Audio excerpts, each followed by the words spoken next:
குழந்தைங்கள்லாம் எந்த பொரியல் கொடுத்தாலுமே சாப்பிட மாட்டாங்க. அதெல்லாம் பார்த்தா அவங்களுக்கு அலர்ஜி மாதிரி இருக்குமா என்னன்னு தெரியல. நான் என்ன பண்ணுவேன்னாக்கா, எந்த காய்கறியாக இருந்தாலுமே சட்னி மாதிரி பண்ணி கொடுத்துருவேன்.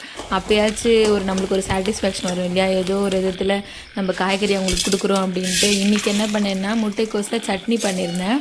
நான் எப்படி பண்ணன்றதுக்கு சொல்கிறேன், உங்களுக்கு விருப்பமாக இருந்தால் ட்ரை பண்ணுங்கள்.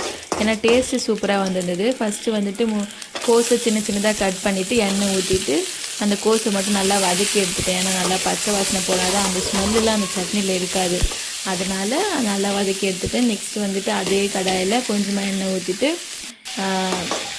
உளுத்தம்பருப்பு, தனியா, பச்சை மிளகா, காஞ்ச மிளகா, இஞ்சி, பூண்டு, வெங்காயம், தக்காளி எல்லாத்தையுமே நல்லா ப்ரௌன் கலர் வர வரைக்கும் வதக்கி எடுத்துட்டேன். நெக்ஸ்ட்டு ஒரு மிக்சர் ஜாருக்கு மாற்றிட்டு அந்த கோஸ் வதக்கி வச்சுருப்போம் இல்லையா, அதையும் உள்ளே போட்டுட்டு நெக்ஸ்ட் என்ன பண்ணேன், உப்பு, சின்ன நெல்லிக்காய் சைஸ் அளவுக்கு புளியும் போட்டுட்டு நல்லா அரைச்சி எடுத்துடணும்.